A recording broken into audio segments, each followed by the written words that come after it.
पूर्णिमा की व्रत कथा। काशीपुर नगर में एक गरीब ब्राह्मण को भिक्षा मांगते देखकर भगवान विष्णु स्वयं ही एक बूढ़े ब्राह्मण के रूप में उस निर्धन ब्राह्मण के पास गए और कहने लगे, हे विप्रे, श्री सत्यनारायण भगवान मनवांछित फल देने वाले हैं। तुम उनका व्रत पूजन करो, जिसे करने से मनुष्य सब प्रकार के दुखों से दूर हो जाता है। इस व्रत में भी उपवास का अपना महत्व है, किंतु उपवास को फिर भोजन न लेना ही समझना नहीं चाहिए।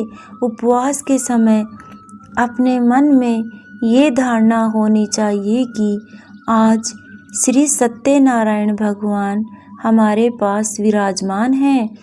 वह श्रद्धापूर्वक पूजा कर भगवान की कथा का श्रवण करना चाहिए। श्री सत्यनारायण की कथा बताती है कि व्रत पूजन करने में मानव का सम्मान अधिकार है, चाहे वो निर्धन हो, धनवान हो, राजा या व्यवसायी, ब्राह्मण हो या अन्य वर्ग, स्त्री हो या पुरुष। यही स्पष्ट करने के लिए इस कथा में निर्धन ब्राह्मण, गरीब लकड़हारा, राजा उल्कामुख, धनवान व्यवसायी, साधु वैश्य, उसकी पत्नी लीलावती, पुत्री कलावती, राजा ध्वज एवं गोपगणों की कथा का समावेश किया गया है। इस कथा के अनुसार जैसे लकड़हारा, गरीब ब्राह्मण, उल्कामुख, गोपगणों ने सुना कि यह व्रत सुख, सौभाग्य, संपत्ति सब कुछ देने वाला है, तो सुनते ही श्रद्धा, भक्ति तथा प्रेम के साथ व्रत का पालन करके फल स्वरूप परलोक में मोक्ष के अधिकारी हुए। एक साधु वैश्य ने भी यही प्रसंग राजा उल्कामुख से सुना, किंतु उसका विश्वास अधूरा था। श्रद्धा में कमी होने के कारण उसने मन में प्रण लिया कि संतान प्राप्ति पर सत्य व्रत पूजन करूंगा। समय बीतने पर उसके घर पर एक सुंदर कन्या ने जन्म लिया। पत्नी ने व्रत की याद दिलाई तो उसने कहा कि कन्या के विवाह के समय व्रत करूंगा। समय आने पर कन्या का विवाह भी हो गया, किंतु उस वैश्य ने व्रत नहीं किया और वह अपने दामाद को लेकर व्यापार के लिए चला गया। उसे वहां चोरी के आरोप में राजा चंद्रकेतु द्वारा दामाद सहित कारागार में डाल दिया गया। उसके घर में चोरी भी हो गई। पत्नी लीलावती और पुत्री कलावती भिक्षा के लिए विवश हो गई। एक दिन कलावती ने किसी के घर पर सत्यनारायण भगवान का पूजन होते देखा और घर आकर माँ को प्रसाद दिया।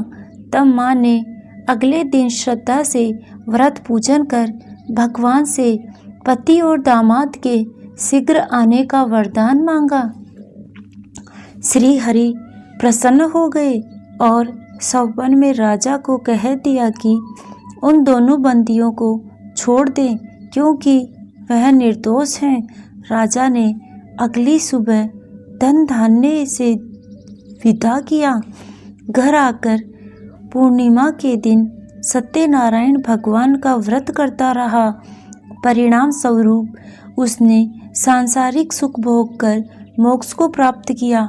इसी प्रकार एक बार राजा ध्वज ने वन में गोपगणों को श्री सत्यनारायण भगवान का पूजन करते देखा, किंतु अपने अभिमान की वजह से राजा ना तो पूजा स्थल पर गया, ना उसने दूर से प्रणाम किया और ना ही गोपगणों द्वारा दिया गया प्रसाद ग्रहण किया। परिणाम ये हुआ कि राजा के पुत्र, धन धान्य, अश्व, गज आदि सब नष्ट हो गए। राजा को फिर ये आभास हुआ कि विपत्ति का कारण सत्यदेव भगवान का निरादर है। तब उसे बहुत पश्चाताप हुआ।